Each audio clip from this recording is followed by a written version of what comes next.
What's going on, guys? It's Sean. I'm back again, and in this video we are going to be working on the Black Panther based off of the movie trailer. I've already got my patterns all drawn out on this big old sheet of paper. Now when you snag one of these templates from me, it's going to come in poster format. So when you print it out, you're going to print it out on several sheets depending on the size of your paper. And the best part of it being a poster format is that you'll be able to scale it up or down to fit larger size head or a youth head. Now I have a bunch of these scrap phones just laying around, and I decided why not just purge them out and use it on Black Panther, because I'm gonna paint it anyways, right? Now I like to keep my blade sharp. You can get your blade sharpener from Walmart in the camping section, or you can get it from the kitchen section, which makes a little more sense. And now that I have all my pieces cut out, let's kind of go over everything that we need. These are the two top pieces, and here is the mouthpiece and the side pieces, which I've already drawn on the lines where I'm going to make my overcuts, or I'm going to burn in with a wood burner. And here are my inner earpiece, which I cut in an angle in some areas. And here are my back pieces and my chin piece. And let's not forget about the eyes, because we need those to see, because that's kind of a thing, I guess. Now I decided to cut some angles into the forehead area of the top piece. This is not really necessary because you can have it either rounded off, but I kind of wanted to have a beveled angle right there, so I went ahead and cut off an angle. Yeah. Now when I glue my pieces together, I like to put the two pieces side by side and then apply glue on both of them. And you want to hold it tight so that way you don't get glue on the inside or whatever. And then once you have it all glued up, you want to make sure you keep them separated and not together, because you don't want the glue to set while the pieces are put together. Now I'm taking my flat iron, or my wood burner with the flat tip on there, and I am burning in some lines. This will help the side pieces take form whenever I glue the pieces together. So basically these burn lines will help fold in while some areas need to be bent out. Now when gluing the side pieces, I'm going to glue the flat part of the ear pieces, and then I'm going to glue the edges of the rest of them. And that kind of goes for the rest of the helmet. And right here I am gluing the back piece of the helmet, or more like the lower back piece. And now I am going to glue the two top pieces together. Notice how I'm using the surface of my table to apply the two pieces together. This will help me keep a really nice and smooth seam line. As you can tell, everything is really nice and clean. And here are my inner earpieces. I'm gonna make some undercuts from the inside of the ears. And I'm not even gonna bother adding some glue to this, because it'll hold itself in place once I have it glued to the rest of the helmet. As for the inner piece of the inner ear, if that makes any sense, the inner edge, what I'm talking about, I did cut that in an outward angle. That way when I apply it to the center of the helmet, it will take a little bit better shape. So far so groovy. And now it's time to attach the side pieces to the center piece of the head. Now what I'm going to do is I'm going to apply the edge of the inner earpiece to the inside surface of the earpiece, or the side piece. You just want to start from your corner and then work your way out. Carefully attaching it like that. Once I get down to this piece right here, it's supposed to, I have to squeeze it in there. It's supposed to fit like that. And I'm going to carefully align the pieces together like that and work my way. And remember right here, I did an inward angle cut. So I'm going to have to switch that in there like that.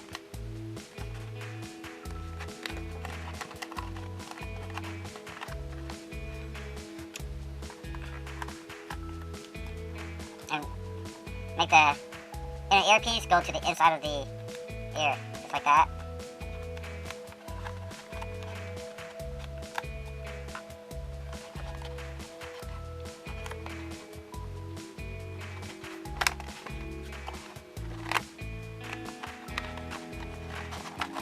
And then when you have little gaps like that, you'll be able to push it together to close up that little gap. And if you're wondering why I just went high pitched like that a while ago, well, that's what happens when I get a little hangry. I get high hangry, angry and hungry. Yeah.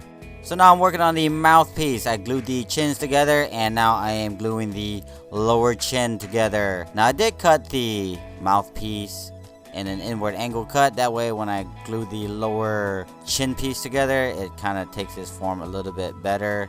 And now I'm gluing the nose piece, which I cut that part right there in an inward angle. That way when I glue the nose on there, it will take its form. But on the top of the nose, I cut that one in an outward angle, and that will glue to the bridge of the nose.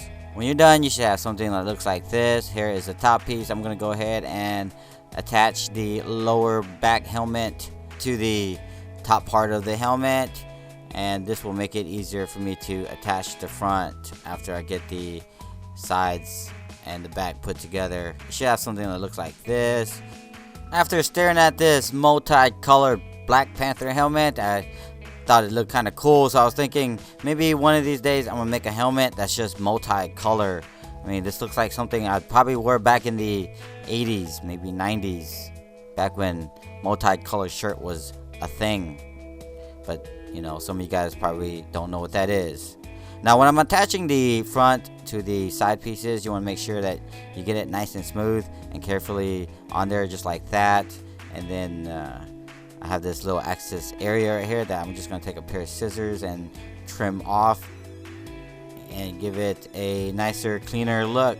Now when doing this with a pair of scissors, you do not want to go in too far and cut too much. That would be really bad. And now it's time to attach the top of the nose to the nose bridge. Now notice I have a little bit of gap there, but if you just keep on pushing and play around with it, it'll close up. Now it's time to break out my Dremel tool, because I am going to grind down some of these edges and these corners, trying to clean off some of these glue and make all the edges look nice and nifty clean. And I'm also going to hit up around the eye area, and here are the inner eyepieces that I'm going to glue from the inside. But before I do that, I'm going to go ahead and clean off these edges, kind of give it a better, cleaner cut look. You know what I mean? I find it easier to fold it in half and sand down the inside of the eyes just like that. And then I'm going to apply my contact cement along the lines that I drew right here. And then I'm going to carefully align it to the bottom line. I like to start with the inner part of the eye and then kind of work my way down the bottom and then to the top. Now it doesn't really matter where the top lands, I guess, just as long as it lands evenly with the other eyes. And then you want to make sure you have it all pressed in there nice and neatly, and it's starting to look really cool. Y'all let me know what y'all think in the comment section below. Now it's time to draw in these details. Now according to my reference picture, which is a screenshot from the movie trailer, he's got these purple energy thingy. I'm not sure what you call it, but it's kind of cool, and I'm gonna add it on here. And he's also got these purple energy thingies flowing all through his suit, so that'd be interesting whenever I start building the suit. Now that I got all my lines drawn out, it's time to take my wood burner with the flat tip on there and carefully burn in all my lines. And then I'm going to use these lines as a painting guide. So far I've already got everything burnt on there, and it's starting to look really cool. Now keep in mind, some of these accents are going to be chrome or silver, so yeah, I want to paint those separately. Now it's time to apply some heat. I like to use the heat gun because a hairdryer just won't get hot enough, but you have to be careful, because if you hold the heat gun on it too long, you can accidentally burn something, and you don't want to do that, especially at this point and stage of the building process. I'm using a 4-inch PVC pipe with a 4-inch cap, to use as my molding tool thingy, and also put some bumps right here where his I guess cheeks are, to make it look more like a cat or a panther. Yeah, but it did add a really cool look to it, so why not, right? Let's just roll with it. Now if you look carefully where the nose bridge is, there was a little gap, so I used some quick seal to seal it up. This helped cover it really nice and neatly, so that way when I paint it, it doesn't really stand out. Now this helmet is pretty snug on me, so whenever I put it on and take it off, I risk tearing these little seams right here apart. So what I'm going to do is I'm going to apply a strip of EVA foam, like 2 millimeters. Not too thick. I didn't want it to stand out too much, but I needed to put something there to protect it from splitting. So I'm going to apply some contact cement and then I'm going to trim off this little corner right here so that way it doesn't look so squared when I put it on there. And then I'm going to carefully put it on over the seams wherever they connect, because they will split. But then again, I never had one split on me. But that's because I put this little trimming around the bottom of the helmet to prevent it from splitting. Now normally when it's really cold outside or really hot outside, I would use Mod Podge to seal my foam, but since the weather is pretty nice, I figured why not just go outside into the shop and spray a couple coat of this Plasti Dip on there. I like using Plasti Dip because it will dry a whole lot quicker and I'll be able to paint it right away. Well, not right away, I would say about 10-15 minutes. Might be safer to wait a little bit longer, like, you know, an hour. Now I decided to experiment and take some blue masking tape and cut some random objects or design, and then I was going to use this to put on my helmet, which I'm just gonna randomly place all over the place, because this energy orb thingy that's on his suit, well, it's just kind of all over, and it's not like a consistent design, it's like random. So yeah, I'm just gonna apply this blue tape all over the place, and let's see what happens. Now whenever I step out of my norm and start doing something different like this, I never know what the end product is going to look like until I actually try it. But then sometimes I'll end up with a really cool result. Sometimes I'll end up with something that just wasted some time. But hey, why not, right? It's worth giving a shot. I mean, it's just cosplay, bro. Now I actually used this method a while back when I did a Nerf mod, and it worked really good for camo effects. So I don't know, let's see how it works for this energy suit thingy that he's got going on.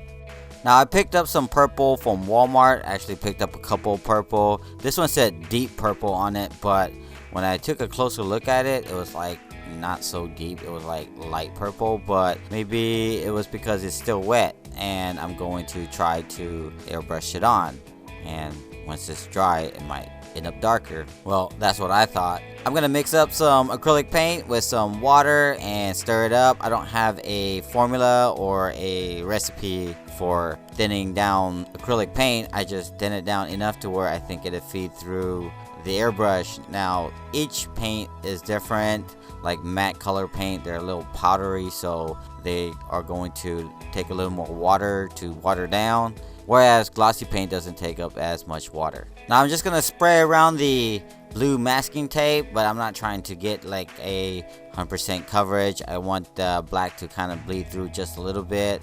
Really, I just don't want this to be like solid purple.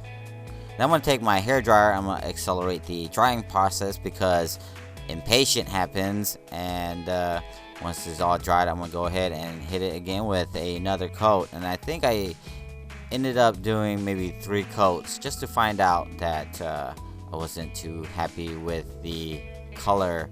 Now I started peeling off some of this masking tape just to see what it looked like, and there was a lot of hard edges where the tape were, so I figured, you know what, maybe I can blend it in by doing some overspray over the hard edges.